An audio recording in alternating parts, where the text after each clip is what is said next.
Hi, everybody. Welcome and thank you all so much for being here with us this evening. My name is Molly Garfinkel. I'm the co-director of City Lore, and I wanted to welcome you to this evening's panel, How an Almost Forgotten Federal Program Kickstarted the Feminist Art Movement. And I'd also like to start by saying thank you to the Women's Caucus for Art and its president, Laura Morrison. This panel was supposed to have taken place in person during the 50th anniversary conference in Chicago, but due to Omicron uncertainties, the meeting had to be canceled. So tonight, the WCA, City Lore, and Artist Alliance Inc. have joined forces to present this conversation online for Women's History Month in conjunction with the Artwork, a two-venue exhibition about New York City's CETA artist projects. Artwork is on view at Cuchifritos Gallery and Project Space in Essex Market in the Lower East Side through Saturday, March 19th, and at City Lore, another Lower East Side nonprofit, through Thursday, March 31st. We have in-person public programming planned for the coming weeks, so do please visit our websites for more information, and I'll put that information for the websites in the chat in just a moment. I'd like to introduce tonight's speakers in the order that they will be speaking. Virginia Maximowitz, who will moderate the panel, is Professor Emerita in the Franklin and Marshall College Department of Art, a former CETA artist and a WCA member since 1978. She lives and works in Philadelphia. Then we'll hear from Jerry Allen, who is a feminist artist based in Los Angeles. She co-founded multiple feminist performance groups in the 1970s and 80s and worked with the Women's Video Center, which came under CETA funding through the Women's Building. Following Jerry's presentation, we'll watch a pre-recorded interview with Arlene Raconce, president of the Chicago chapter of the Women's Caucus for Art. During the 1970s, Arlene directed the Chicago Artists Coalition, which received CETA funding. Following that, we'll view a pre-recorded conversation with artists Senga Ngundi and Maren Hasinger, who are both CETA artists through Brockman Gallery in Los Angeles, and they were both recipients of Lifetime Achievement Awards from the WCA. In 2021, Senga, who is based in Colorado Springs, had a major retrospective at the Philadelphia Museum of Art. Maren lives in New York City and exhibits widely. She is Professor Emerita at the Maryland Institute College of Art, where she directed the Reinhardt School of Sculpture. Then we'll watch a pre-recorded interview with Anne Kalmbach, Executive Director of the Women's Studio Workshop in Rosendale, New York. Along with three other women, Kalmbach founded the Women's Studio Workshop in 1974 and was instrumental in gaining many CETA staff positions for the workshop. And this evening's final live presenter is Nina Kuo, a mixed media artist, videographer, and photographer who lives and works in New York City. Her work examines the role of women, feminism, and identity in Asian American art. Nina was a CETA photographer for the Cultural Council Foundation's Artist Project. And just as a word of housekeeping, we're asking folks to please drop your name into the chat to let us know if you have a question or a comment. We're going to hold questions and comments into the end, but I'm going to be monitoring the chat. And once the formal presentation is over, I will promote each person in turn to be a panelist, which means you can ask your question or make your comment live with us in the Zoom room together. And also wanted to make sure that everyone is aware that we are recording this session. So now, without further ado, I'd like to introduce Virginia Maximowitz. So hello, everyone. Before we begin, I do want to offer a bit of clarification.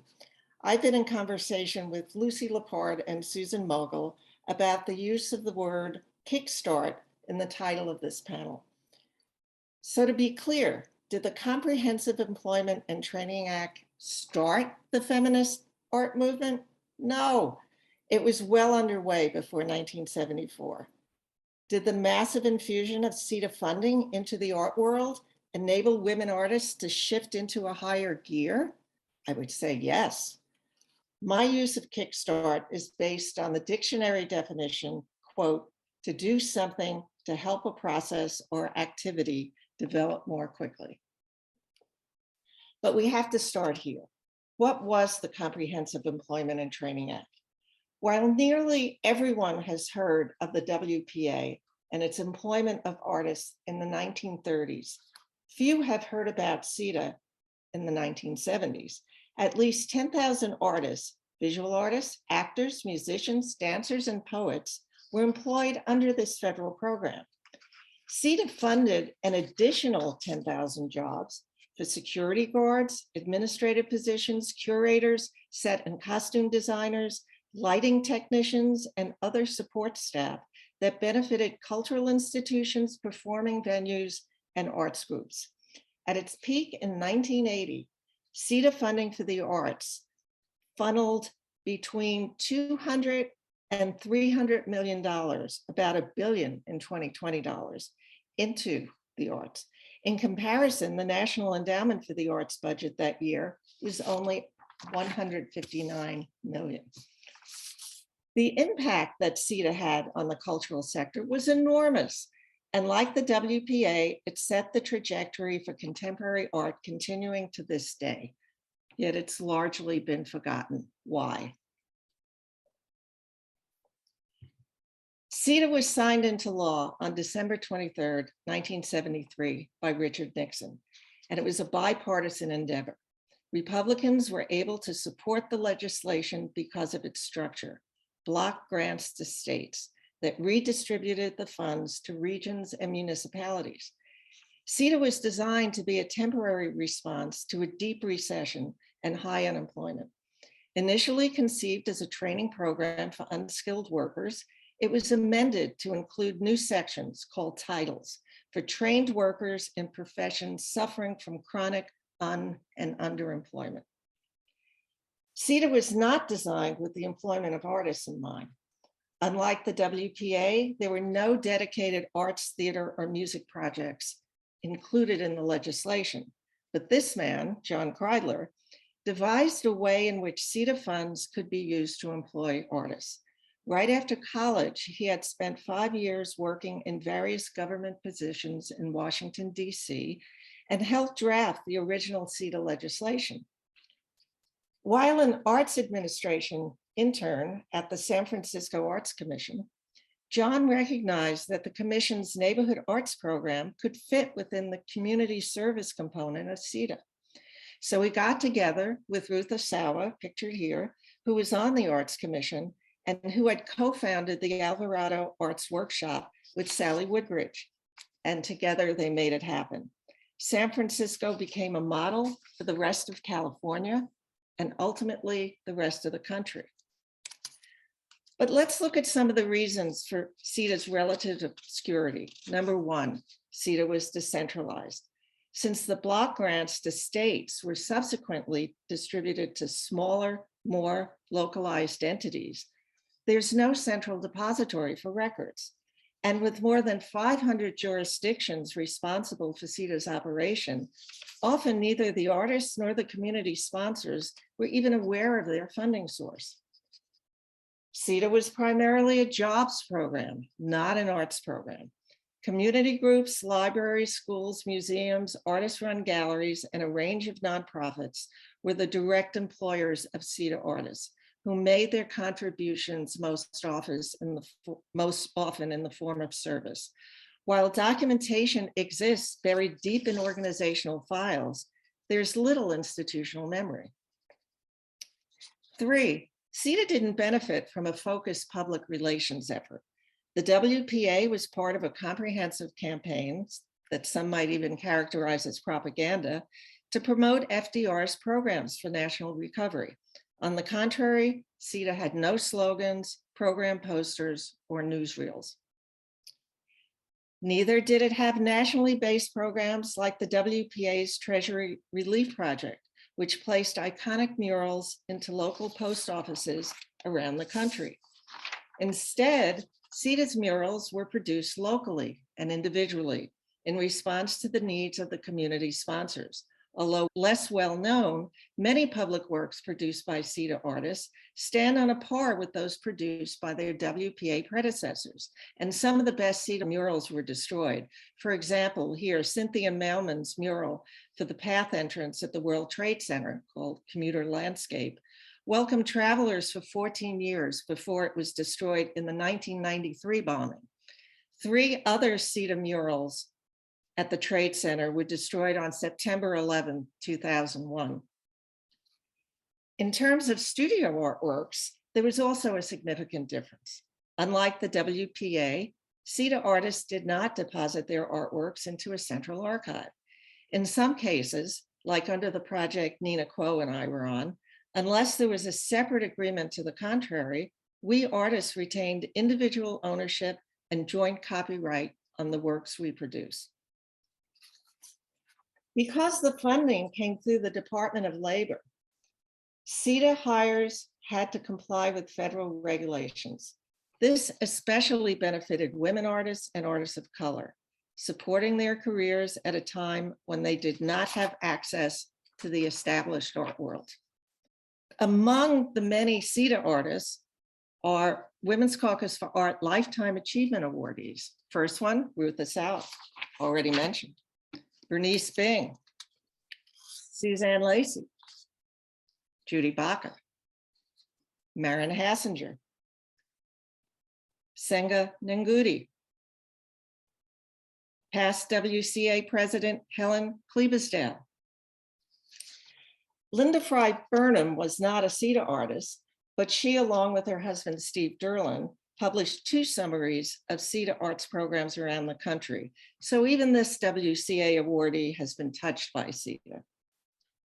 It's also worth noting that when the Lifetime Achievement Award was established under the presidency of WCA President Leanne Miller, Joan Mondale, the wife of Vice President Walter Mondale and an artist herself, helped to secure approval for a national award honoring women's achievements in the arts.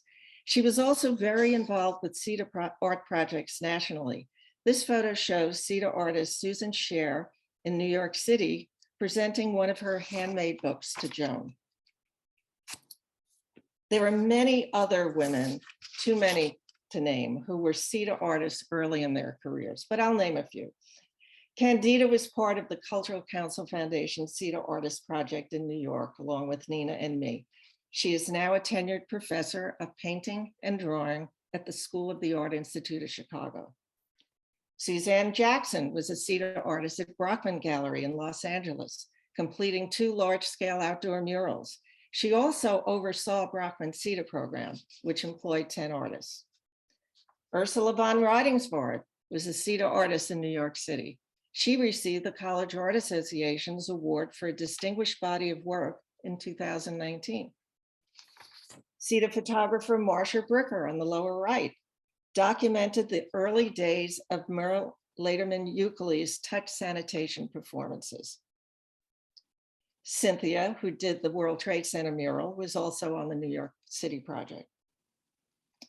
Jane Golden, who founded Mural Arts in Philadelphia, was originally a CETA muralist in Santa Monica.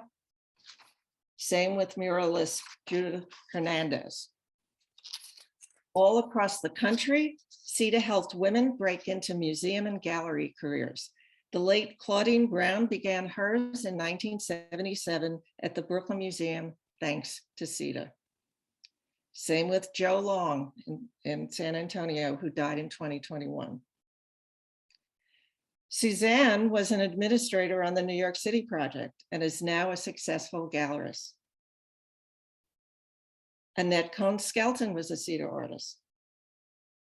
Shelley Slovin was the director of the Cultural Council Foundation CETA project that I was on. Cheryl McClenny was New York City's Assistant Commissioner of Cultural Affairs and one of the designers of the CETA program under which Nina and I worked. Cheryl died in 2019. Many artist-run and nonprofit galleries either got their starts or were able to stabilize their finances and expand through CETA. The Painted Bride in Philadelphia, where I now live, hired 6 staffers through CETA. The rise of such spaces offered many of us women artists an alternative to the commercial gallery system. Lace had CETA money, so did Leica. Main Gallery, touched by CETA. Art Gallery, touched by CETA. Yes, even the Women's Building had CETA money. Jerry will talk about one of the projects she was involved in. And on the lower left is a photo I just found online of 3 CETA workers at the Women's Building.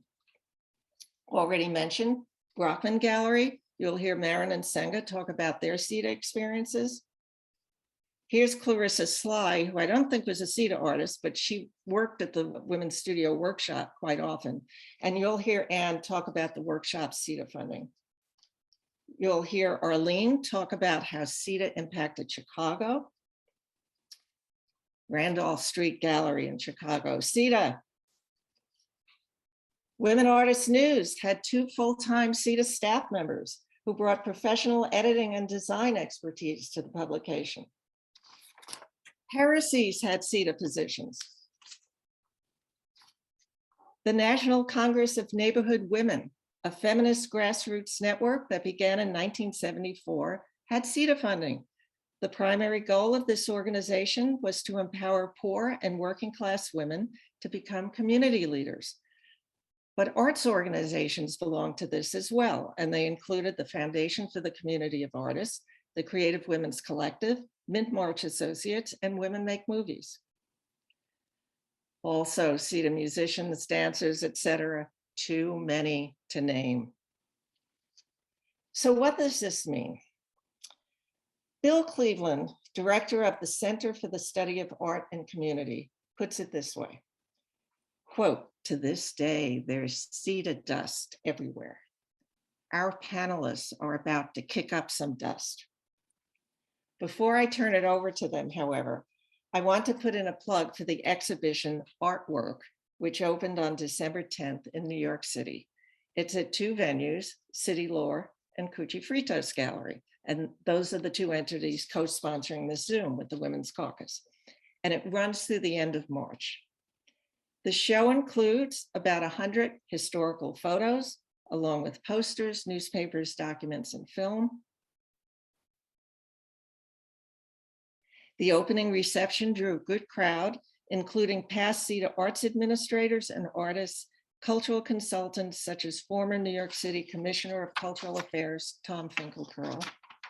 In attendance as well was Margaret Winslow, curator of contemporary art at the Delaware Art Museum, who is planning a show highlighting Wilmington CETA artists and arts professionals who organize community performances, painted murals, and photographed people and events in Delaware during the 1976 bicentennial celebrations.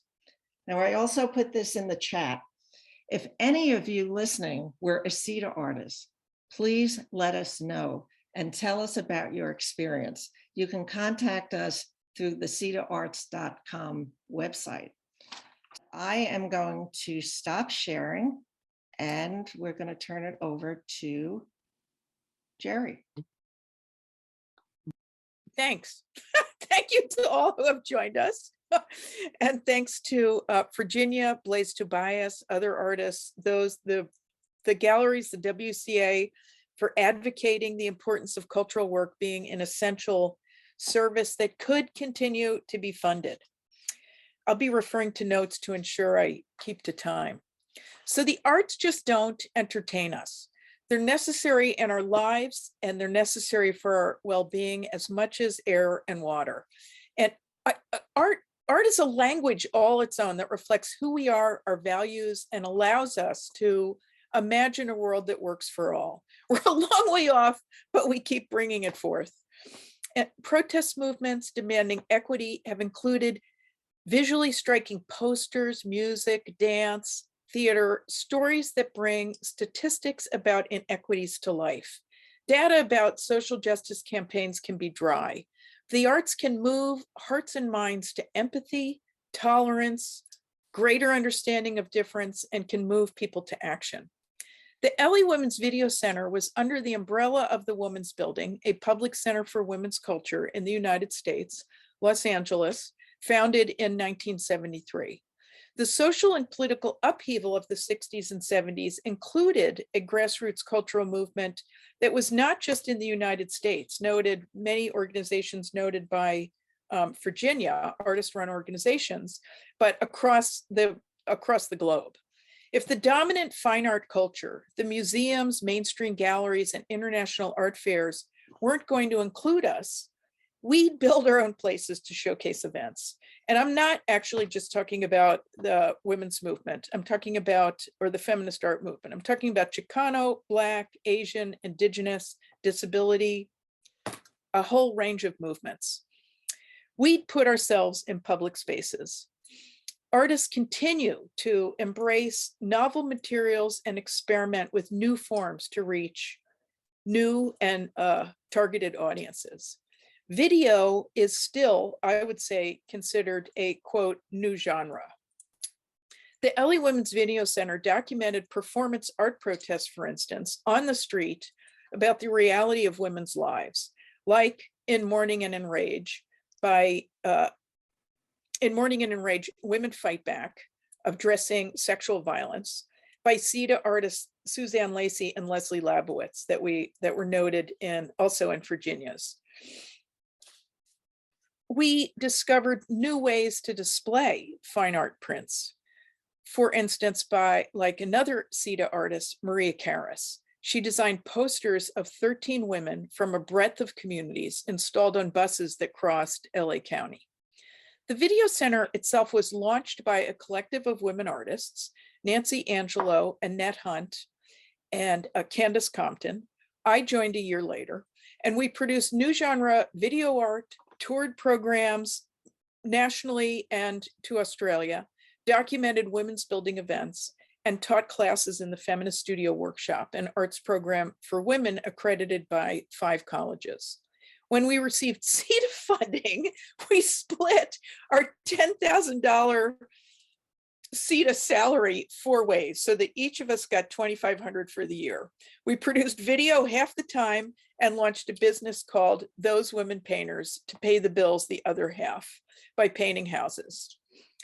Through CETA, while our collective became more formalized, we never assumed that one person was taking the lead. So for instance, with CETA funding, we were technically received one position, but because we were a collective, the women's building staff allowed us to share that position. So even when I wanted someone else to take over, like once when I was writing a grant that was so challenging, I ended up screaming and crying, why do I have to write? Why isn't Annette writing? She's the writer. But grant writing I did. We were committed to training ourselves in numerous skills. The collective had lots of fun, but we also approached this job very seriously. We had mentors, and this was the best on-the-job training that I had ever had. We had agency, we got to determine our own CETA project, and we made the decisions. We also got to be good friends with video artists, editors, producers who had a foot in 2 worlds. So Peter Kirby, for instance, worked for a commercial editing house, and he'd open his doors to us when no clients were renting and became one of our editing trainers. CETA was about showcasing community activities. So we decided to produce public service announcements and 2 30-minute programs. After screening over 50 places that served women across LA County, we zeroed in on childcare, socially concerned art, and queer rights. I have 2 short PSAs geared up to share, so let me do that now.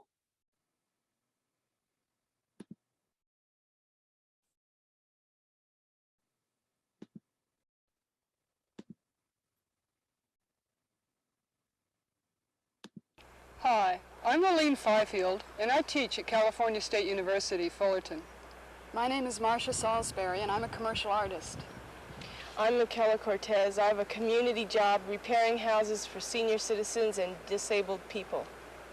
I'm Kawambiom Dada, registered nurse and assistant director of nurses at a rehabilitation hospital. We are lesbians and your co-workers.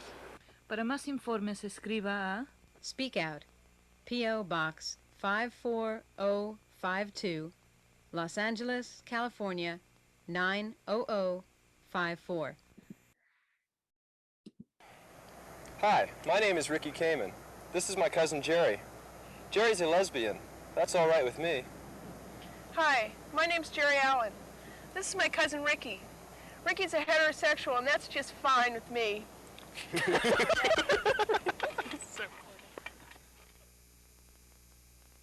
Brought to you by the Video Project at the Women's Building. Ha sido un producto del proyecto video del edificio de mujeres.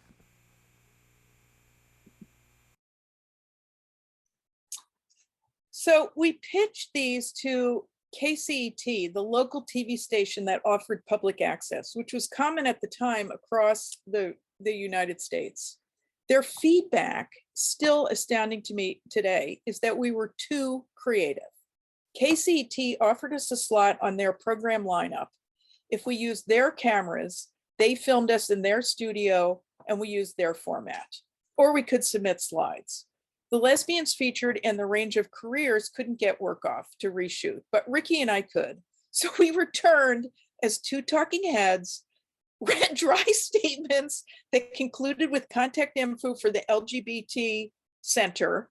The Q came later and people could get info. So I am totally thankful that CETA funding taught me skills that helped launch my art career and assisted the grassroots arts organizations, often founded by artists with staff.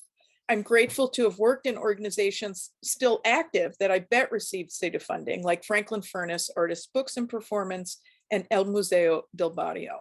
I'll post more info in the chat. Here's to continued funding for cultural workers. Thank you.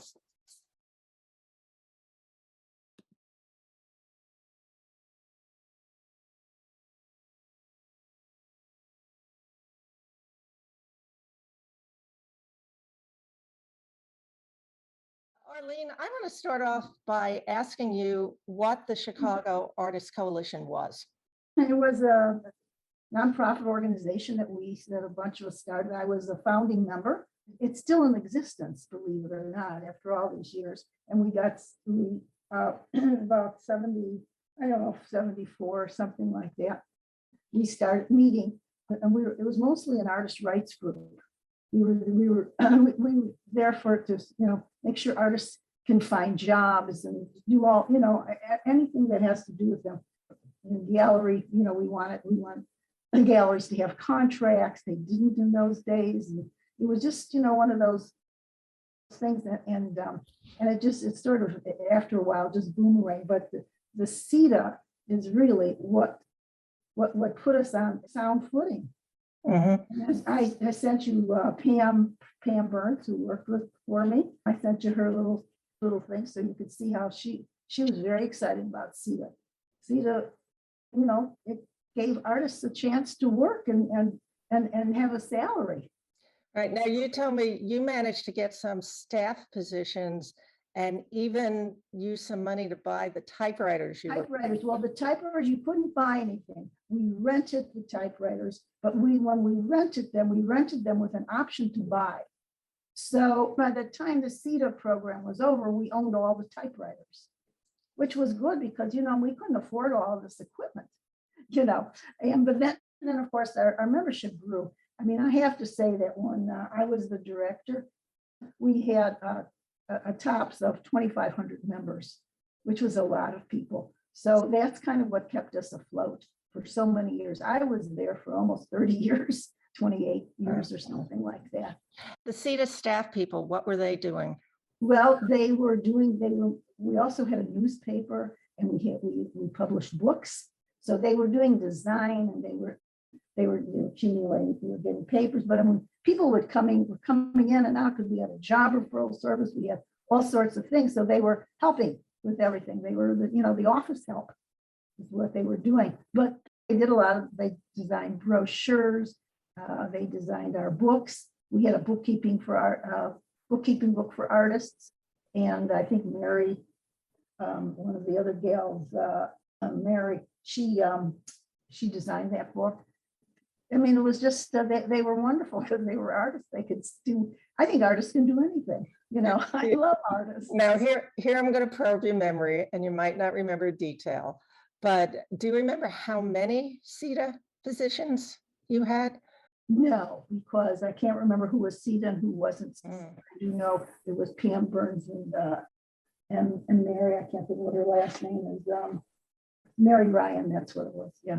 But actually that's quite common, especially in the arts organizations, that people forgot who was CETA and who wasn't CETA because you were all working together. You're all working together. Right, and sometimes I know that even people hired under CETA funds sometimes didn't realize that's where their money was coming from.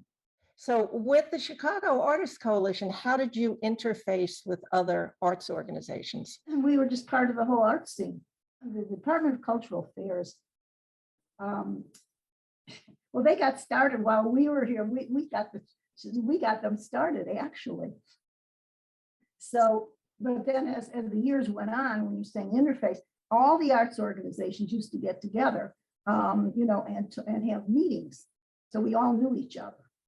But it was a very lively art scene in those days. You were probably interfacing with other CETA artists through these other organizations, and you probably didn't even know who was CETA funded and who wasn't. Yeah, most of the small arts organizations like ours were CETA funded. That was how we existed. This was the biggest thing that ever happened. I mean, all of a sudden we got money, we could hire people. And if you hire people, you could start doing things. Before that, if you're just running around doing it yourself, not that much gets done. And some of the production things you're talking about continued to help artists even after CETA. All the things that we put in place during CETA, we had a wonderful slide registry. In those days, it was slide registry, and people would come in, book companies would come, all kinds of people would come and look through the slides and choose artists. Like I said, we had the job referral service. I mean, we just had a whole, we had health insurance. We had health insurance, but I mean, at least some of the artists, because they were self-employed, they couldn't get health insurance, or if you have a pre-existing condition, forget it. So we had everything that you could actually think about what we did, and we were really an artist rights group. It was because, you couldn't do too much political stuff if you started to get government money.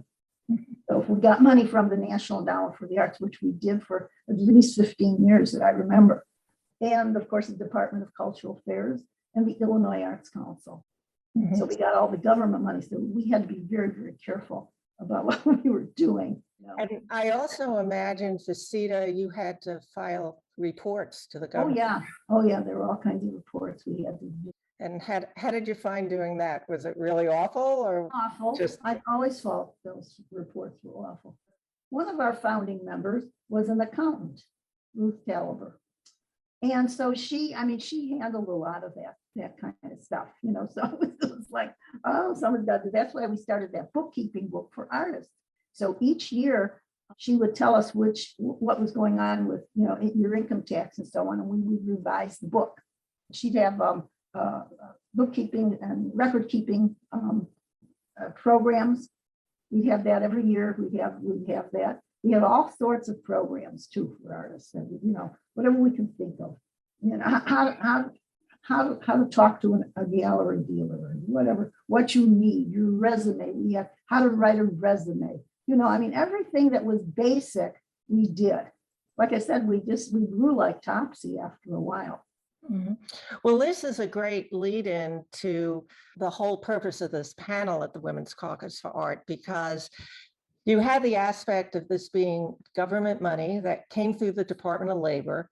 They had to be really careful about being equitable and being diverse before people even use that word, so that women especially benefited from CETA, and people of color, and women artists and artists of color.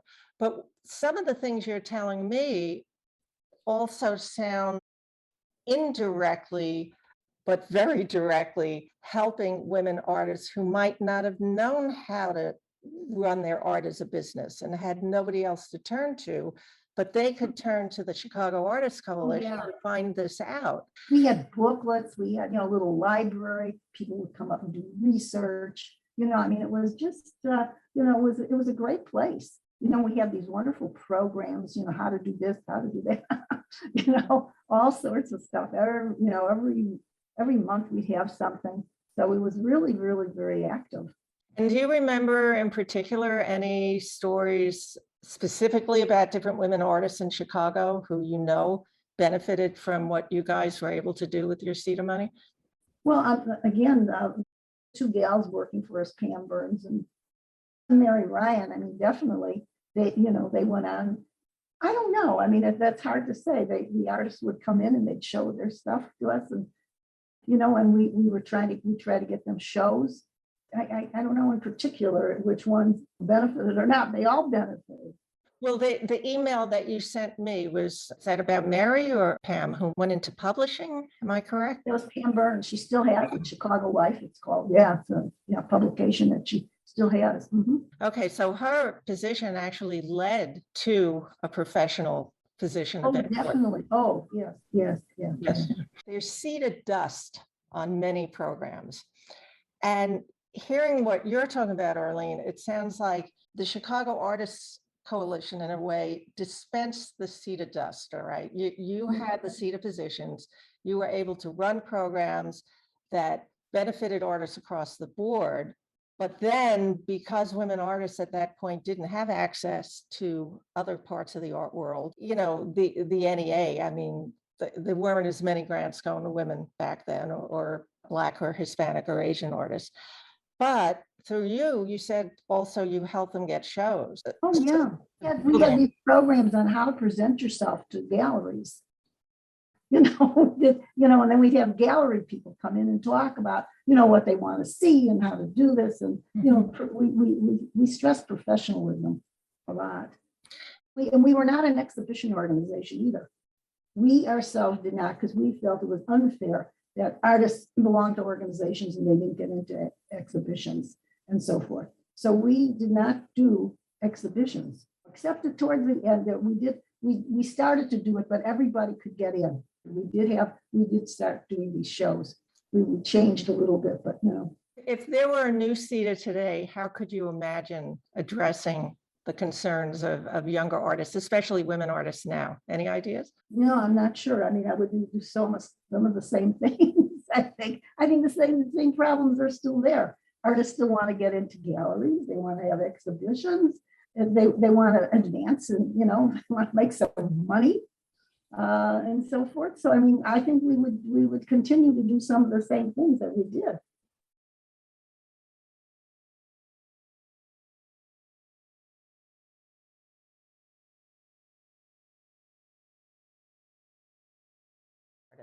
So I have two artists with me today, zooming in. Well, Senga, your name says Senga Fitz. Senga Nguti Fitz. Right. I go by anything, really. Right. I mean, people know her as Senga Nguti, and in fact, there was just a big show here in Philadelphia at the museum. And Maren Hassinger, who, if I'm correct, is not only a sculptor, but recently retired from the Maryland Institute. And they're going to offer perspectives on what it was like being an artist, a CETA artist, out in Los Angeles, working through the program that Brockman Galleries ran. Now, I do apologize. I grabbed these from the web, so this is a little fuzzy, but I'm going to jump to the next one, and then Senga can start and explain what this picture is. These pictures are of myself and a friend, Kenneth Severin, a poet, and we were using cherry pickers to put these pieces around the columns of the space I was using under the freeway. Yeah, and it was very beautiful and surreal. And Senga, what was the name of this installation? Was this related to the performance? Yes, Freeway Fets. I love this photograph because of the 1970s automobiles. It really dates it, doesn't it? Right. And that's Maren and myself.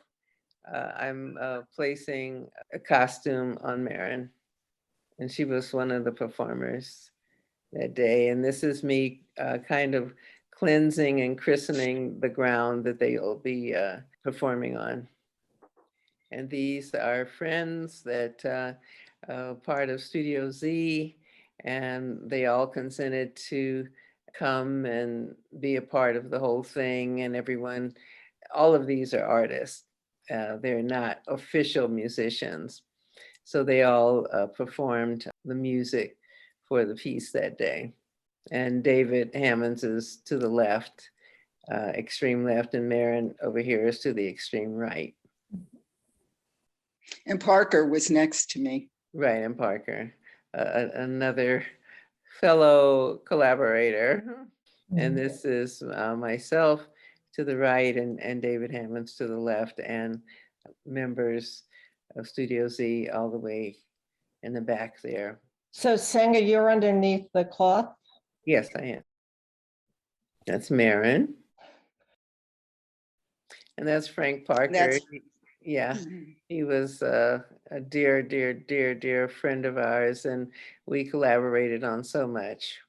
And Joe Ray is a painter as well. He's to the left there. And that's Rojo. Again, he was part of Studio Z, a wonderful architect and artist. Right. So people now have kind of a visual sense of what freeway fets sort of look like, even though we're not experiencing it. Relate that to the CETA funding. CETA hired you to do this? I mean, how did this happen?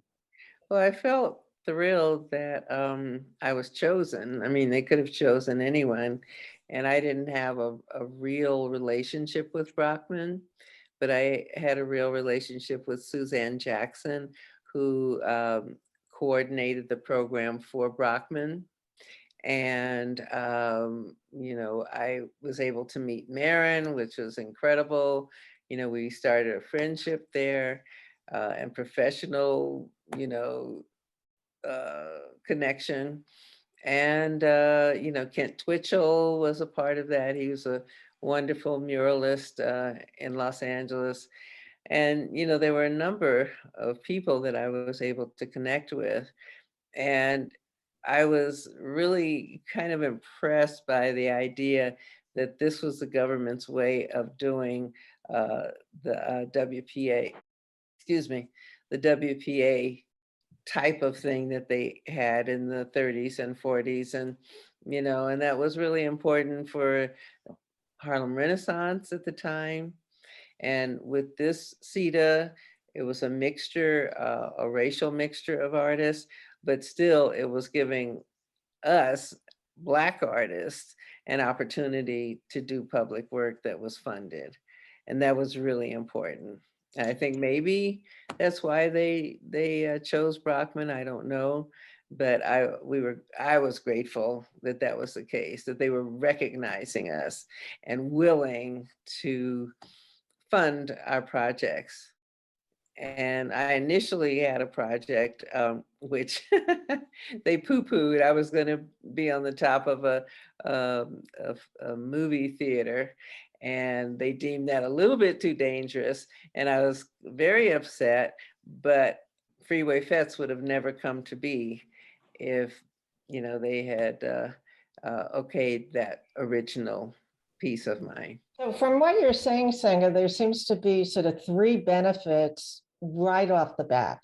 Number one, you mentioned it was sort of in a way a new WPA, yes, which benefited the public. So this is a public performance. Exactly. Okay. So art was brought out to the community. All right. So you got number one. Then personally, you got two benefits. You got support, financial support. All right, very important for artists. But then that's when you met Marin. I didn't realize that's when you met her. Yeah. And some of the other people that work with you, was that the first time you met them? I think Kent Twitchell, I think that was maybe one of the first times I met him. I knew Dan, of course, but yeah, I think that was one of the first times. Do you recall, Marin? Did you know him before that? I felt like I didn't know anybody until that time. I felt like Yeah. I felt like some kind of, you know, limbo off to myself, you know, doing my work. And then after that is when I felt part of a group. Yeah, exactly. So it had a twofold thing. I mean, it introduced artists to one another so they could see their commonality and their common interests and share their work with one another and become friends and become like a movement.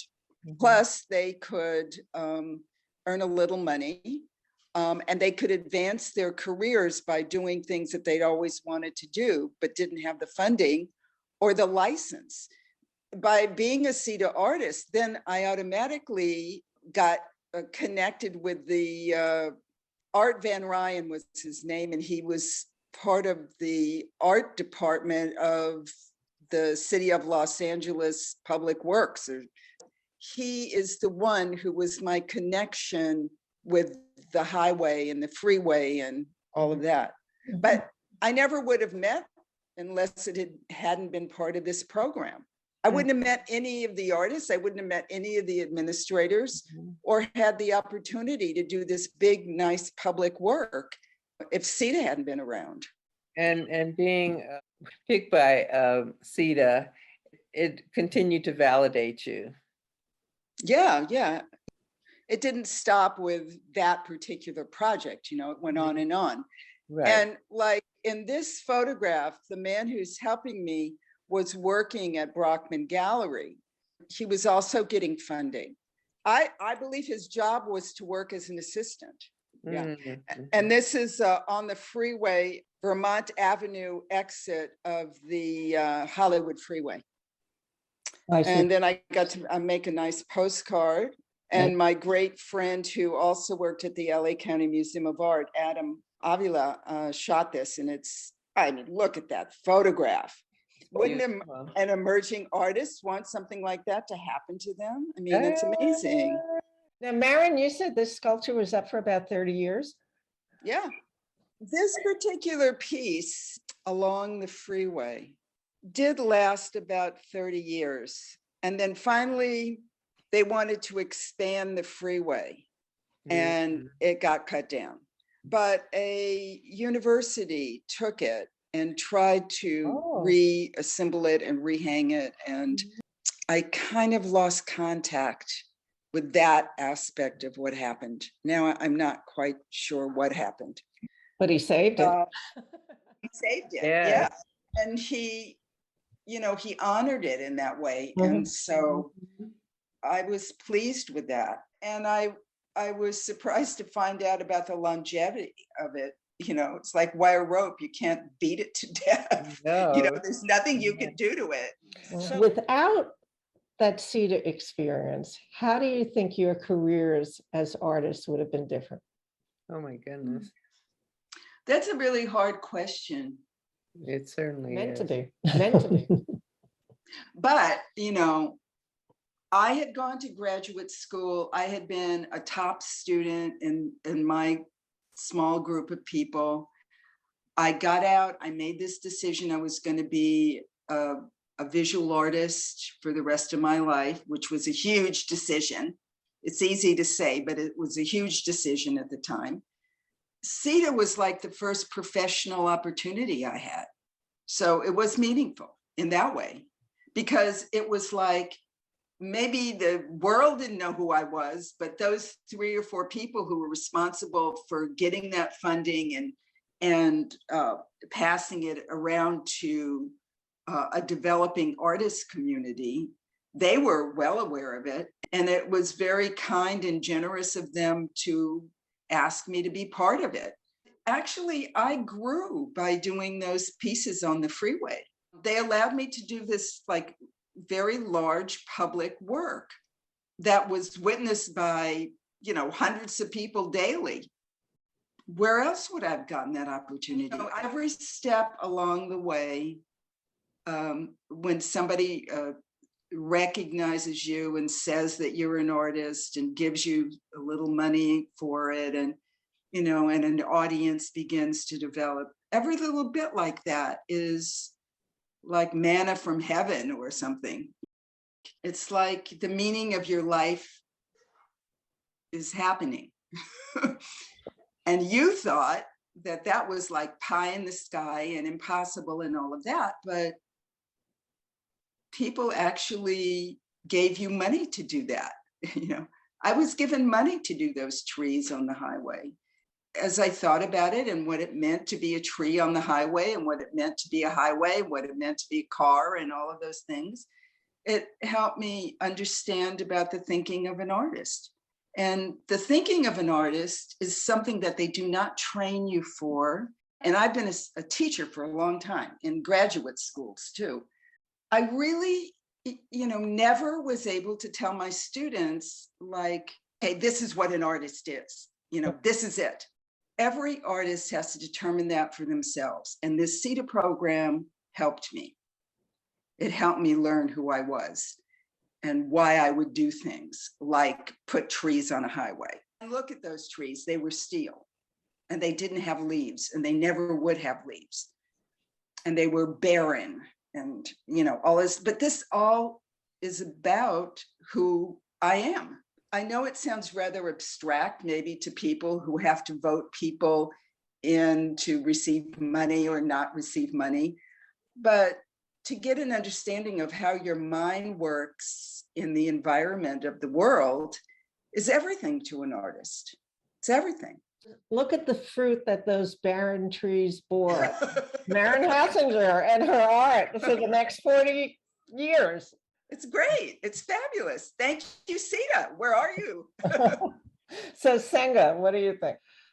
Well, yeah, I consider it a stepping stone, a giant stepping stone. And before that, I was very shy about incorporating performance in my work. And this gave me the opportunity, the push I needed to take some of those ideas I had formulated in my studio and really see if they would fly, so to speak. And so it was huge for me to, do a performance and to just have all of these ideas I had. I was really, timid about putting them out there. And this gave me a wonderful opportunity. People, such as Maren, everybody willing to chip in, so to speak, and make this concept happen. And it allowed me to get this permit going for under the freeway, because of course it had to be permitted. And I think this Al Ryan guy had a lot to do with that. Yeah, it was just magnificent. It started a whole new aspect of my process and my practice. Oh, that's wonderful. It's wonderful. I really appreciate this. And as I said, in a way, CETA brought us together. Yes, Yes. You're right. You're right. Happy CETA. All right.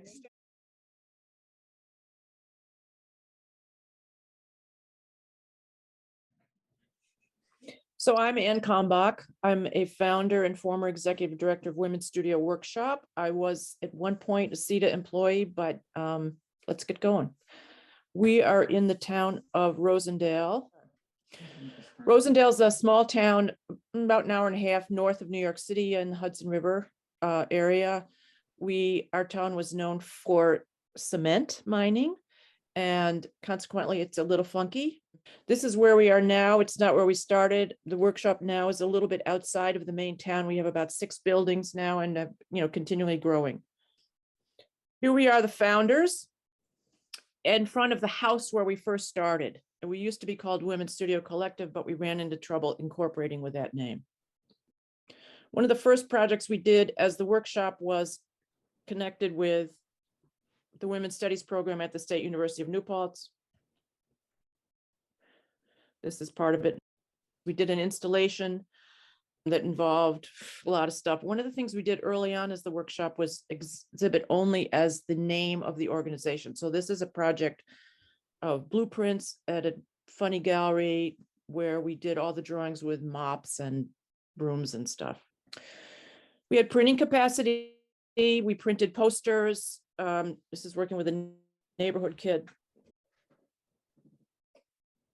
Can't remember exactly how we distributed them. This is just prior to CETA. We brought in special people to work with us. This is essentially the beginning of the CETA work. Wings at the bottom is Women Invent New Gallery Spaces, which was one of the CETA projects. This is the first team we had. So bear in mind, we had precious little money. There were 3 people essentially on staff, and I was on, I was paid for maybe half a year, and then we ran out of money and that was it. So there was 1 person on staff.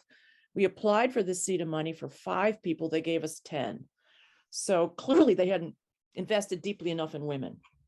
So the first 10 people some of whom changed over the period of the time, had 3 primary projects. One was writing a book about women working in Ulster County. One was about film and video screening, which you'll see a lot of that stuff. And one was about exhibitions. So here's the film. And you'll go through a series of posters of the various films. Because we had capacity to print and had printers on, essentially on staff, we were in this silkscreen studio used to be in the basement of this house.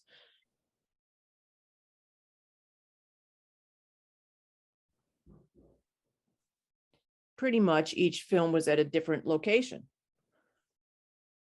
These are fabulous. Well, we had time and we could print. We worked a lot with Women Make Movies, of course.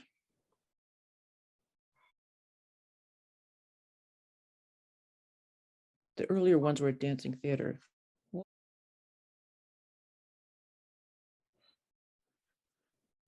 We did film, this is long before you could go to the video store and certainly long before Netflix. So, but we have a lot of documentation.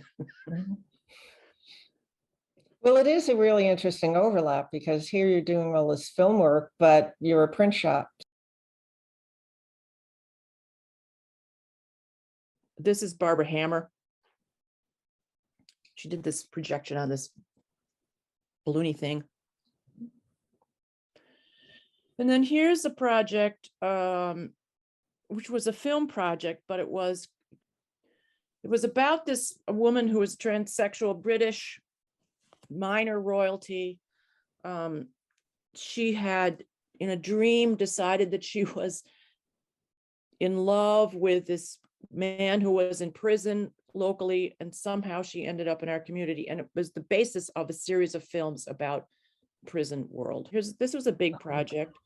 We got a little money from NISCA. And again, this was sort of managed by CETA, but part by NISCA. So we sent these postcards out to people, offering them $100 to make something that would you like to design an object that flutters somehow in the air? So this is the major poster. We did a series of kite making workshops in conjunction with it.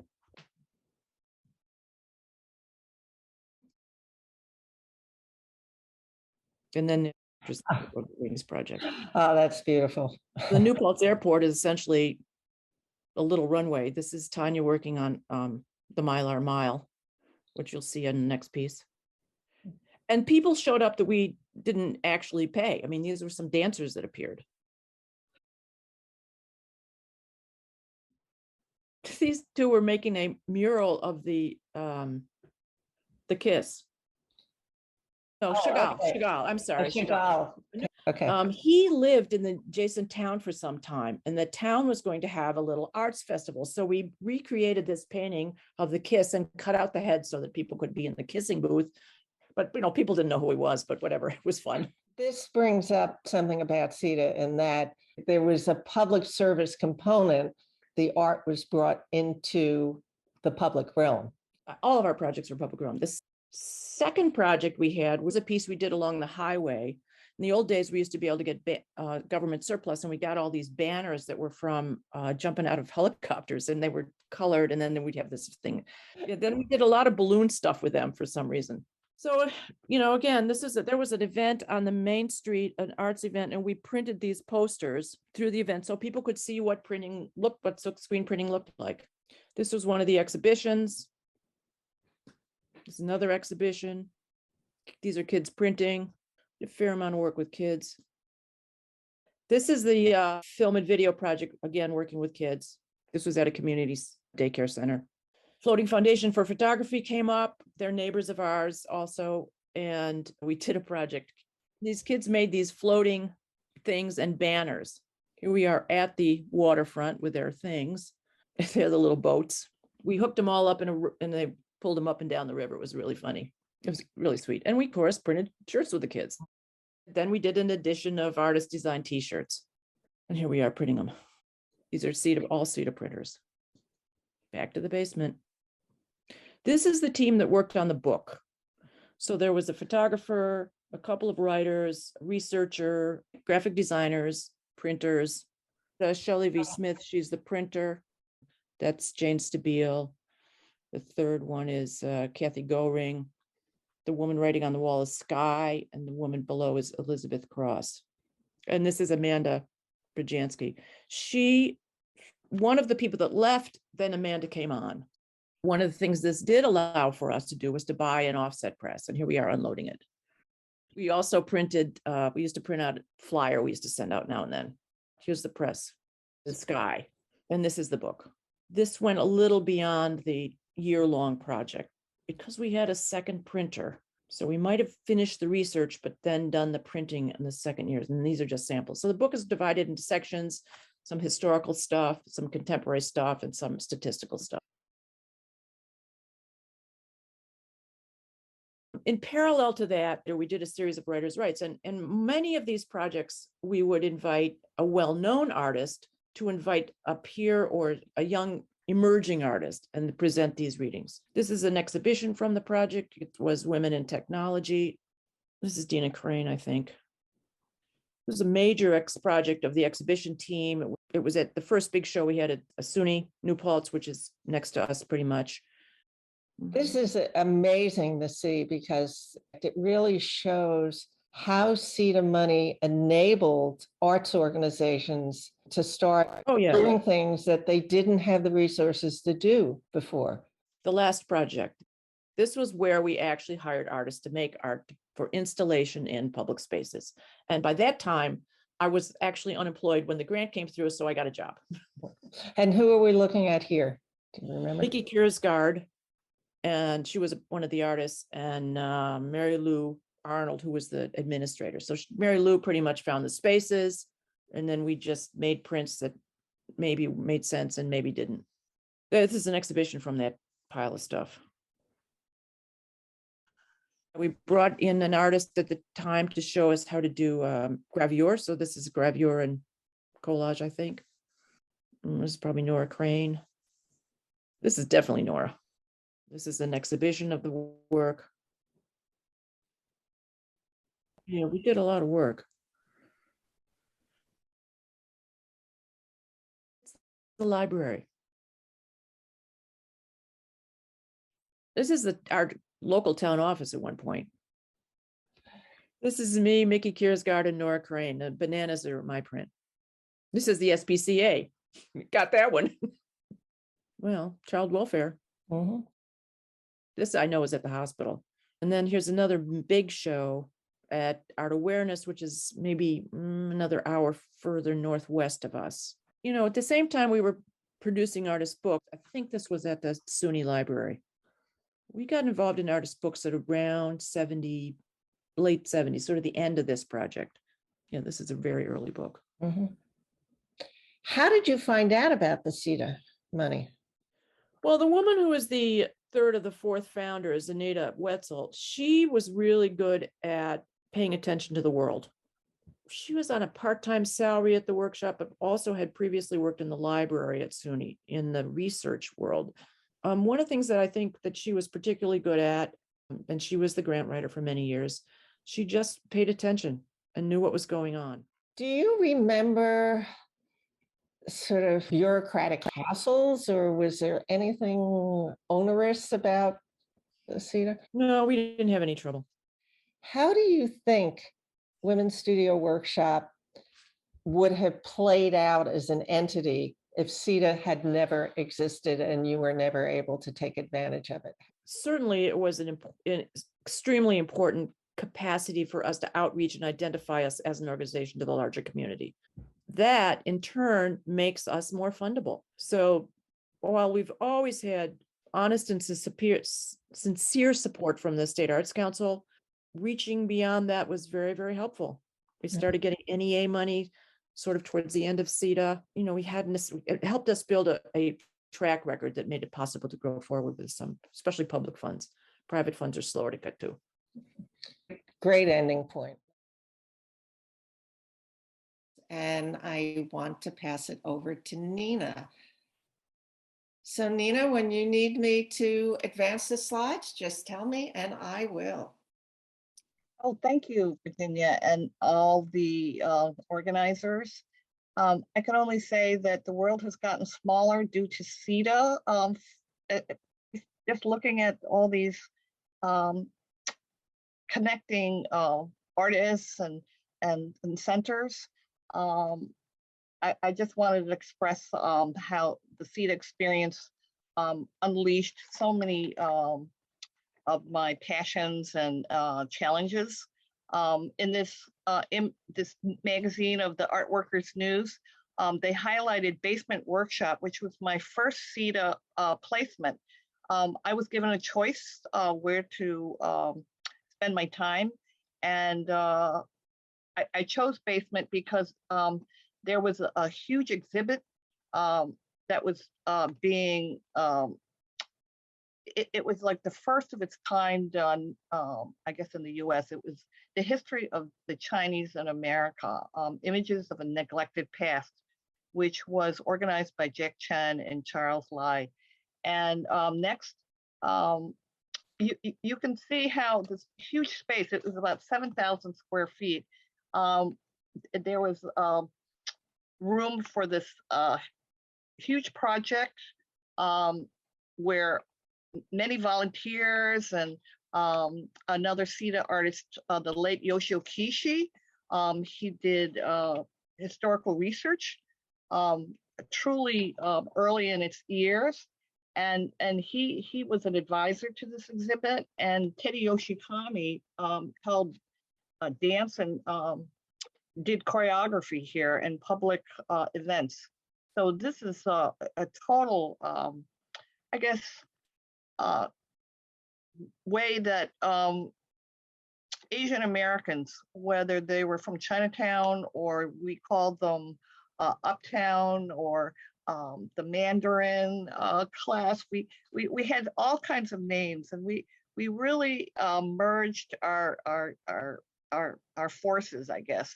And it was a really selfish kind of like moment of years of fighting deadlines, low budgets. But anyways, we were not demanding us CETA artists. We were really out to just fight against all the struggles of that, 1978 when we started. And I even got to paint this costume for Teddy Yoshikami's Marita Dance Company. Next. And you can see everyone performed. They had a music studio and a poetry, a very active poetry and writing group. Next. And the writers from this group put an Asian American anthology. And that's me from the Badlands. I wanted to show how I felt like an embryo coming out of the American West. Next. And here, this was the page of the book party launch. We see Bob Holman and Pedro Pietri, two incredible CETA poets in our group, the CCF group. There's Mary Baraka, May Bursenbridge. Fei Chang was one of the directors of Basement. And, everybody really came together. It was really smashing. Next. And fellow CETA filmmaker, Danny Dawson, he was really cool. He says to me, you got to come over and photograph Miri Baraka. And we drove there at night to his place. And he didn't know what was happening, but I took the picture. It was supposed to be for Quincy Troop's magazine, but it never happened because there wasn't enough money. And next. Here, another slice of the Basement project was involving Adopt a Building documentary artist Benny Matias. She came to knowing that there was a huge dark room with all this equipment, and she needed to put together her CETA project of documenting all the dilapidated and abandoned buildings. And I was invited to go with her, and we dug through all these buildings, and it was a real adventure. And I have to say, she was like a real pioneer. She worked with Marcy Revens, an amazing administrator and leader of actually City Lore. I had met her, and they produced an incredible film at that time, which was a real important, vital part of the neighborhood. Next. And going through all these neighborhood and my own private work, we were given time to do our personal work. I would scour around and see these funky storefronts with ethnic mom and pops that were totally disappearing. So with this fascinating architecture, I was able to kind of see myself as I guess a composer of the gestures of these given spaces. Sometimes they serve as a social commentary. Next. But I kind of collected these negatives, and I was fortunate enough to put them together for a show that Lucy Lepard curated at PS1. And it took me years actually to put these photos together because I would print them at home, and it was so toxic. And these are all chromogenic prints. They're kind of like one of a kind. And this show was called Personal ID, Third World Women Photographers. And in that show, I could name the luminaries, Howardina Pindell and Talani and Clarissa Slay. And it was kind of like an explosion because for me, I saw next that there was something going on and we had to capture it. And here again, you see this Lower East Side multilingual barbershops, but they're caged in. Next.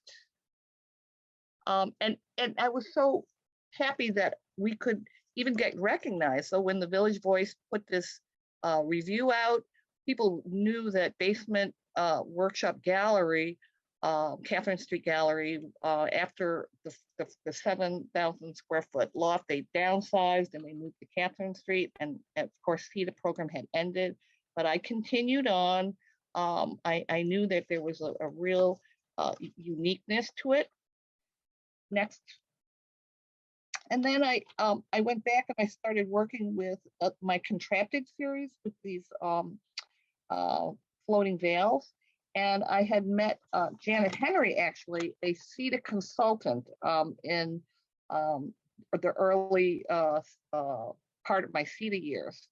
And actually, before CETA, my first show in New York was at just above Midtown. So I had known about what she was doing, and she curated a show at Basement called the Angry Art Show, which with Renhauser, whose mom was a gallerist that I knew. These artists had all rose to acclaim. So if I showed you the list, it was just kind of like the earliest part of how New York City avant POC artists and downtown artists worked together. And that was, the Angry Art Show was also in 1982. That was post CETA, but I think the CETA energy was still moving along for me. Next. And while I was on CETA, I would go around the highway looking at these kind of exploded buildings that were left abandoned. And I painted dots and so forth, and I tried to make them appear gestural and alive, just like the paintings that I had created early on. Next, and again, I kind of went and saw these abandoned highways, and boy, they were amazingly scary. Next. Right after I left CETA, I of course I knew Tai Ma, who was a dancer at Basement Workshop. He and John Lone collaborated with David Henry Wang on this Dance on the Railroad play. It was held at Henry Street. And what I did was I cut this up as an interlocking puzzle. And many years later, this was taken in 1982. I showed that I could dare paint from them and kind of reassemble my memories. Next. And here I made a kind of collage caricature of Frank Chin. He was invited by the writers of Basement to put together proposals, and there's Maymay Birthenbridge. This was taken in 1978, and I think that it's really important to show how Frank Chin's writings were the most satirical of all Asian American literature, and he's actually credited to be the father of Asian American playwriting, in modern playwriting. So I think that there should be some real, I guess, research done into that. And next. I wrote a poem for Steve Cannon's tribute to Ntozake Shange. Here she is working with Jessica Hagedorn in 1981, where I felt that her powerful Afro-Asian unity is shown with Jessica and John Woo's collaboration. They rehearsed at Basement and presented this at the kitchen. Next. I wanted to show, this is Maggie Sherwood of the Floating Foundation of Photography. After Basement and after working with Adopt a Building, I chose to work with Maggie Sherwood because she had a photo gallery in classrooms on a barge. And I felt that this journey of photographing can mirror many other passions. I saw that with her, you could curate, you could create murals, and I wanted to be part of that. And I saw that next, she was interested in many of the down and I don't know how to describe it, but she was really interested in how the social impact of photography was presented, not just a fine arts gallery, although she showed many of the most famous people, such as Ralph Gibson and Larry Clark had his wedding there, I think. Everybody kind of hung out there, and Lisette Modell. But you could see that she influenced me because I wanted to show the street life, and it was a very poetic side of her thinking. And here there's a homage to a mother with a baby on her back.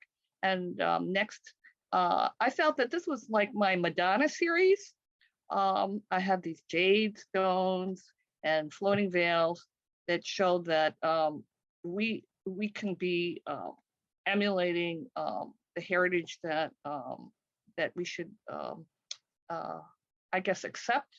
And I wanted to show how photographs are not static. Oh, next. And then Maggie also wanted to have workshops in Chinatown because there wasn't anything really, I guess, that could be funded. So she said, well, let's do a kind of photo workshop for after school kids. And we did that at CPC, Chinatown Planning Council. And we did the darkrooms in the bathroom. And I was used to all this because the Floating Foundation didn't have electricity nor plumbing. So, you know, you could still keep working and produce so many things. You just needed to have the no fear attitude. CETA for all of us was working with ad hoc, inventive, I suppose, motivation of getting it done at any cost. Next. And lastly, these are some colleagues of mine.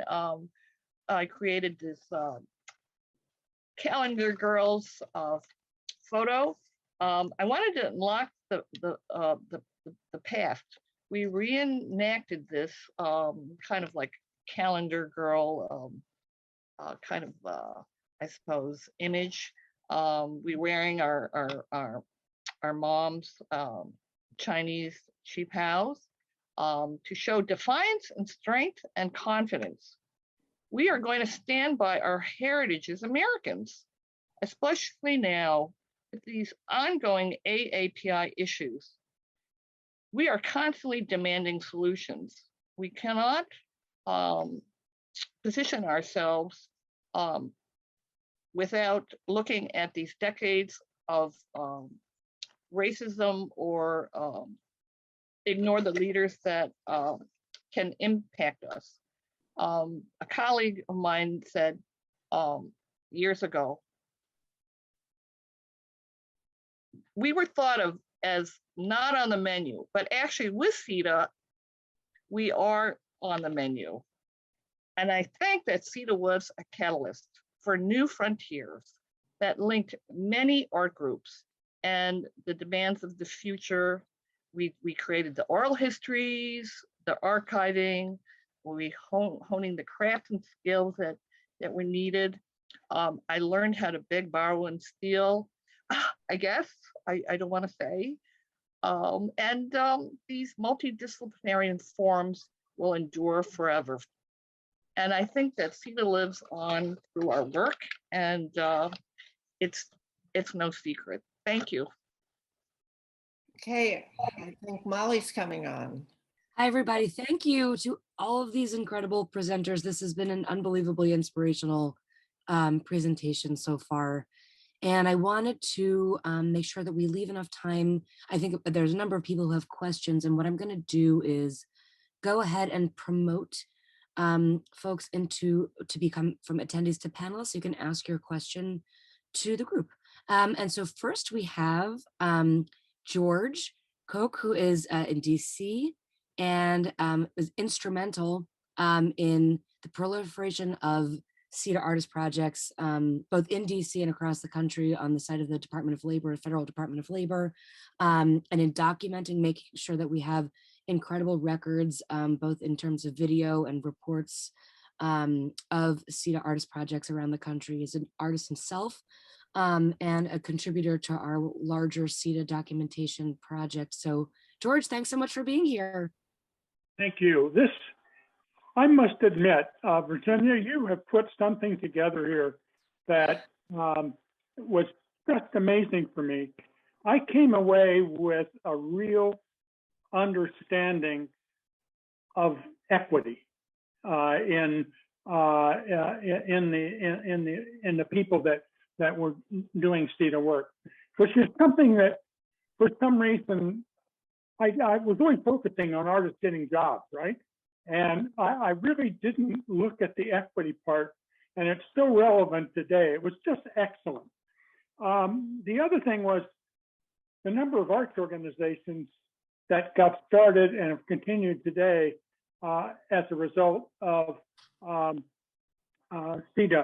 And I think part of that was that in one of my organizations that I work with, I often talk about people being involved in it because they'll come away with a network. And I'd never really looked at CETA as a network enhancer. And it clearly, I mean, I've heard individuals talk about how CETA helped them, but how these networks got created is just amazing. Now, I'm really blown away by this. Well, George, I think some of that stuff, and Nina and Jerry can certainly kick in on this, became evident over the years because, look, Nina and I still know each other. I know a whole bunch of people from CETA. We've been in touch all these years, maybe weren't always working together, but come back together. And you don't realize that at the time. Right. I mean, it's sort of like going to art school or going to a university. You get to know the people you're working with. and you never would have met them had you not been in that place at the same time.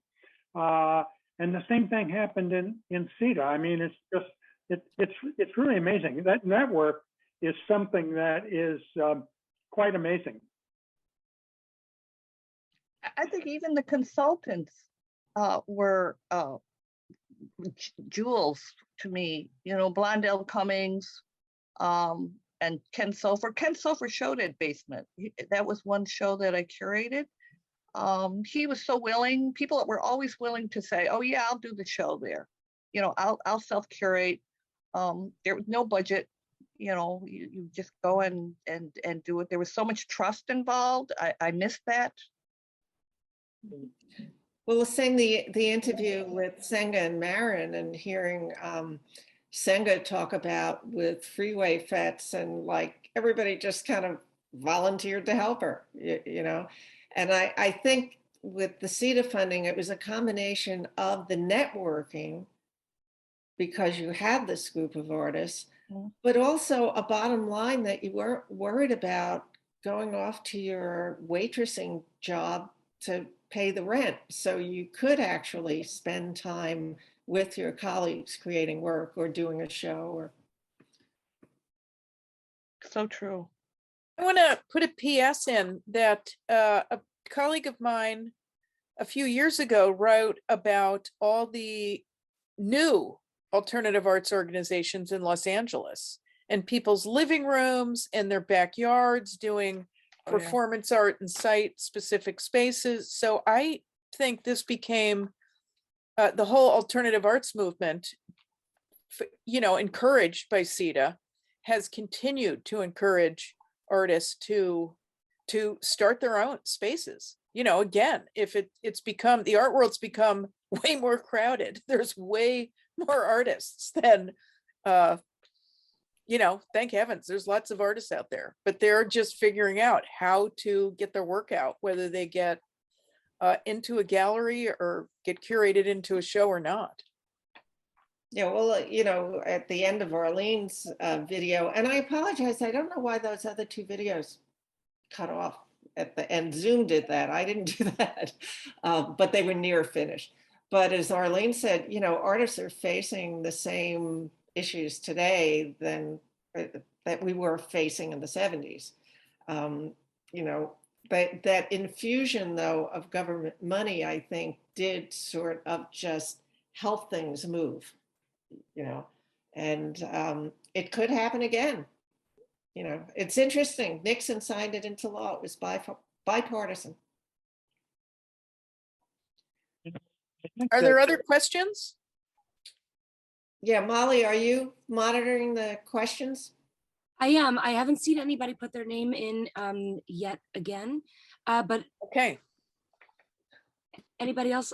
And it doesn't have to be a question. It can be a comment for sure, or a memory. You know what? We love to hear people's memories, their experience with CETA. And recently, actually, at the gallery at City Lore, we had someone come in. Unfortunately, I wasn't here at the time, who was a student. So in the telling of the CETA story that we've all been trying to collectively do together, we've got fantastic material from artists and from administrators, but and to some degree from the organizations and institutions, both arts and otherwise, who benefited from having CETA artists placed there through the Title VI public service employment, but not as many of the actual individuals and the recipients of these services. And just the other day, a formerly young man came to City Lore. He was a child when CETA legislation was going on, and he was a student of one of the artists who was funded by CETA. And I'm very much looking forward to speaking with him about his experience, because that's sort of the missing link, is that community impact, which we know and we can see. I mean, you can see all the photographs, the videos, all of the material that everybody shared this evening. And if you're in New York or able to come, you can see more in the show. And in the incredible documentation and material that Virginia has collected. I just really want to give a shout out to Virginia for the immense amount of research that she has done over the last several years to collect CETA-related material because, as we've said now several times this evening, and as many of you know, because it wasn't a centralized program, the material is everywhere, and we can call it dust, we can call it sort of fragments of a mosaic that we'd like to piece back together, and threads of a fabric that help to tell the story. But it's hard because a lot of these materials aren't listed as CETA, or they are hopefully listed with the copyright to the artist, but the artist may not have been listed as a CETA artist at that time. And institutional memory begins to fade. So it's really important that we're able to gather these materials, but the one really critical voice, actual voice that we've been missing is the folks who received these services. And so it's really great that we're starting to get some of that now. Well, even through So we do have, when you're done, Virginia, there's another question. Okay, I was just going to say, we do have through the City Lore show, we learned so much. I mean, Nina and I were on the Cultural Council Foundation project, and we naively thought those were the only CETA artists in New York City. But for example, I see Therese Slotkin's name among the participants, and we found this other photographer who was hired by the Brooklyn Arts and Culture Association, and then John Woo, who worked with Jessica and all the poets. He worked at Basement for years on CETA. And when that ended, you know, he had to scramble and get more grants, you know, but and he helped run Asian Cinevision now. So, I mean, everyone got a lot of the core kind of, I think, skills and passion. And once you have that fire going, it just keeps burning, you know, forever. Okay, Molly and Jerry. So I want to shout out to Shasha Conwell, who is asking a question. Are there plans to archive these sessions? And are there any other oral history projects that include these artists and others? There are.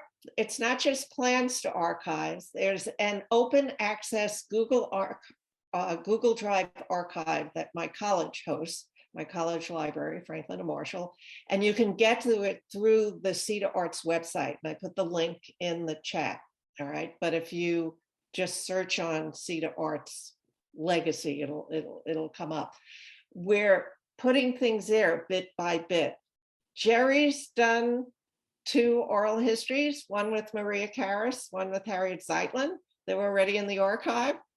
Longer versions of the interviews I did are in the archive. City Lore is doing oral histories. George Koch did oral histories with some of the artists in DC. It's the Chicago Public Library houses those, right, George? DC Public Library has it. Okay. I mean, I'm sorry, DC Public Library. So bit by bit, when we find something, we put it in that Google Drive archive. And that's why I was saying, if any of you were CETA artists, let us know. You can find us through the website. And while this isn't my full-time job, I'm a studio artist trying to do my own work. Whenever I can, I try to add to the archive, and lots of people have been adding to the archive. And I just to give a plug for the New York Cultural Council Foundation project in that regard. You know, at City Lore, we document living tradition in New York, and oftentimes we, as many organizations who document, forget to self-document. One thing that was great about the Cultural Council Foundation project was that they had a documentation unit to document the program itself and create a massive archive, which is publicly available at the municipal archives here in New York, which includes hundreds of photographs by 3 photographers, as well as oral history cassette tapes that were taken of artists and administrators during the CETA program. And so that's a real treasure trove for understanding what CETA meant at the time, what artists' lives were like, what their ambitions were, who influenced them, as well as how they felt about what they were doing and what they hoped to do. And it's really a beautiful prologue to the work that Virginia, Nina, Jerry, George, myself, my colleagues Jody Wainberg at Artists Alliance Inc., Margaret Winslow at Delaware Art Museum, and others are doing to try to collect this history. So I encourage you to take a look or email us, and we can send you more information about that. I did briefly. Can Sasha just asked to be on, and can Sasha's in DC at the National Museum of African American Art. Maybe we can hear from her for a moment.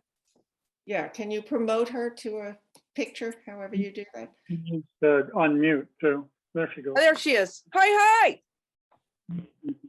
It's Jerry's fault. I'm unmuted, and I want to just briefly say hallelujah. Thank you. This is amazing. I'm going to actually show my little face here. 1 second, if I can figure out. I'm much more of a Teams person, so I don't know how to do Zooms. Okay, hello. This is amazing, and I'd like to promote you all to Gods and Goddesses. Jerry knows this. I've got a bi-coastal thing. I have a whole life of LA, Brockman, Women's Building, Marin, and the whole crew. As they say, I knew Hammonds before he was famous. And Marin, in my New York time, Nina, Marin was an artist in residence at the Studio Museum. But Nina just named every single artist other than my late husband, who's in heaven looking and laughing and crying and being delighted, Houston Connell, but all the people you mentioned, from the poets to the artists, and this whole movement. I believe you and know that you all are archiving this. As a museum person, you know, we're just nerdy, not totalitarians, but totalizing people, right? How does this information get to as many people as possible? So it's not bifurcated by the bicoastal. It's not centered in what I used to think was the center of the world, New York.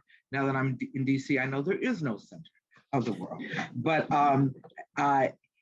these, you know, and I won't stay on long. I've loved city lore forever. And so place matters, art matters, you all matter. I would love for artists who are younger to learn what it was like, Nina, to organize. Everyone who's born thinks they're the first one who thought of it, George. They think they thought of it first. And one of the things, quick example, we've been doing work with the Movement for Black Lives and the younger Black activists. And they first told the Student Nonviolent Coordinating Committee folks, the SNCC folks, we're cool, we don't need you, we got this. Well, lately, in the past several years, they formed this wonderful connection. And the SNCC folks, the Ladner sisters, Corton and Cox, none of those folks tell them what to do, but they give them a little bit of, you know, what is it like when you were 19 and you were in jail, right? You're in jail, deep in jail, where nobody might be able to find you. When you were those young women who were shoved into that jail, and where, as Julie Richardson tells in her part of a group memoir, Hands on the Freedom Plow, that what kept her alive was hearing one of her activist sisters on the other side of the wall, right? And so I just hope that this can be joined into circles and places where it will burst out of the places where people already know. But you've refreshed me. I think I can say one more day in DC without wanting to scream about what's coming out of all the various talking heads. So bless you. Thank you very much. Yeah. Oh, I'm sorry. One tiny thing, Virginia. Recipients of the gifts of CETA, employees, artists, at the Studio Museum, we had 6 people who were CETA folk. That meant that those were 6 salaries we didn't have to pay, and we raised every single dollar. I work for a federal agency now. I don't have to do payroll, but I used to have to do payroll. I used to have to raise money for every single person we employed. So those 6 people were able to work for our museum. Many of them went on to do other things because the government paid us to hire them. And when you want to talk for a year, let me tell you how much Brockman Gallery did for me when I was still a practicing artist. If it weren't for Alonzo Davis, my husband and I would not have been able to live in LA. Thanks. Yeah, I know what you mean. I mean, places like Floating Foundation too, they were one of the first to work in the prisons in Bedford Hills. They put out catalogs of student work. They couldn't fight the bureaucracy anymore. I mean, after a while, you know, they had to shut down. They couldn't get money. It was really hard times after CETA, I would say, in the mid 80s. We were all scrambling. And I guess, you know, the message is, like you said, we've got to mentor the younger or even people that want to get involved in community work. I guess I was fortunate because I didn't know enough about working with troubled or citizens that had we didn't have those degrees, you know, that you need now. So it was kind of a blessing that CETA kind of just opened the door. People would just accept you because you were paid, and they could just sit back, and we could, you know, invent programs and lesson plans and so forth. And I guess if only we could go back to those days where we can, you know, open a gallery like Jerry said, and you know, you can live there, you can eat, you can make your own hours, you can be accepted in the community, and there's a trust that coexists, and that's, I guess, what we need, legislation for that sort of thing. You know, but many dreams are on the table, everyone. When Lee Kastner was head of museums and libraries, they did a survey, and this was in the heyday of CETA. He found that 25%, almost 40% of the people working in small county museums were CETA employees across the country. Wow. Yeah. Well, even in large museums, and you know, here's a case and where there's no institutional memory, we know for certain that the Philadelphia Museum had at least 38 CETA positions, maybe not all at once, because we found a government report of a past head of the museum testifying against cutting their 38 CETA positions. So because of that, we know. But now, again, we don't have time to research everything, but the few people we've talked to at the museum have no idea what CETA is. I'm sure it's in their record somewhere. I mean, I found it online. So yeah, a lot of museums, and, you know, not just, you know, the fine art museums. I mean, history museums, and here in Philly, the Jewish Museum we know had at least one CETA photographer, because we know that guy. You know, and a lot of it is just overlooked. And I don't know if the long-term solution is necessarily just government funding of the arts, but something that I think CETA really taught me was that I think it was important it was a jobs program and not a grant program. You know, I'm not against, you know, I got an NEA once, I was happy. But what did I do? I went in my studio, I made my own work, which I think is important. But CETA made me go out into the schools, made me work in the South Bronx, where in the late 1970s, I used to run from the train station to one of my assignments because everything was all burned out, you know.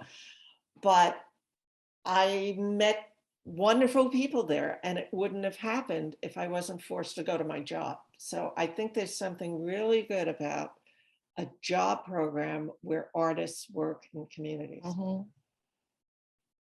I think the interview with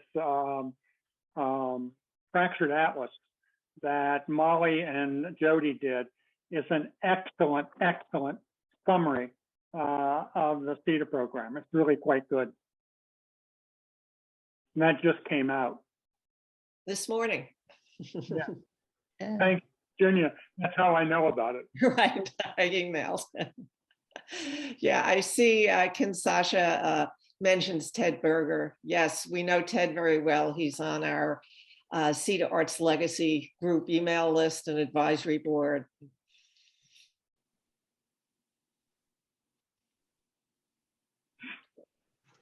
I think we have time for one more question or comment.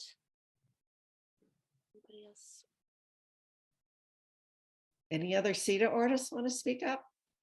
I see Meryl Meisler's on, Marcia Bricker, George Malave, Christy Rupp.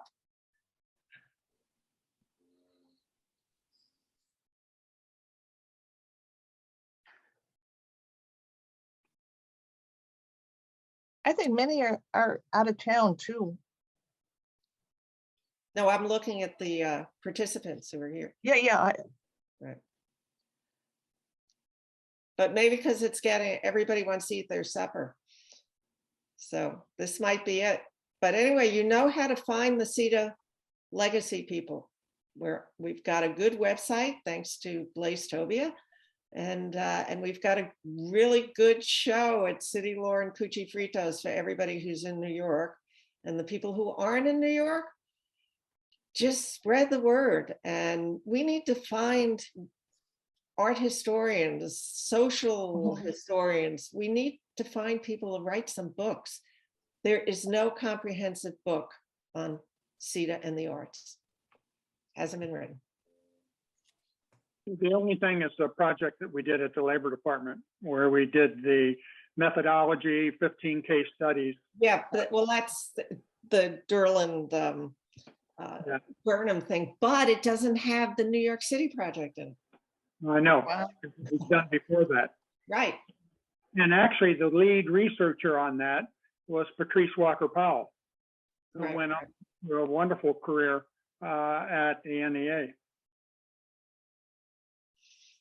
Anyway, but we need, you know, some good comprehensive books. I mean, those two books are available. What's it on Kindle, or they're digital books?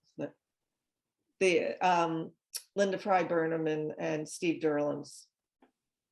Yeah, but that was all they did was take my report and copy it and put it up on Amazon. Mm-hmm.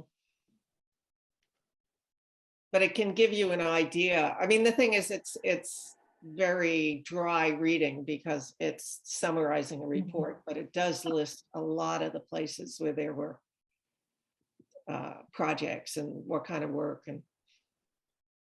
But anyway, so maybe this is it. There could be a new edition and a second publication that features actual projects, features the artwork and the dance and the performances. And but see what we've with accompanying like listening circles between generations to learn. I've known Jerry. I've known Jerry Allen for years, and I never knew she was a CETA artist. You know, I mean, it's like, I keep kidding. It's like being a member of Alcoholics Anonymous, you know, and that you raise your hand and say, my name is Virginia, and I was a CETA artist, you know.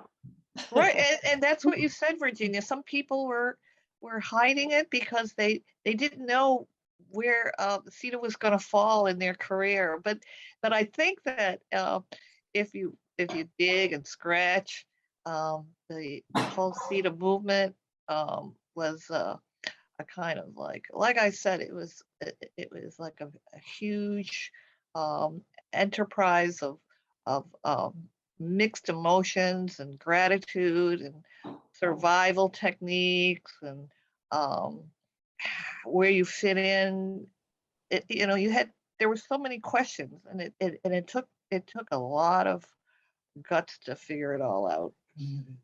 I think that's a perfect ending point. So Molly, are you going to close us out?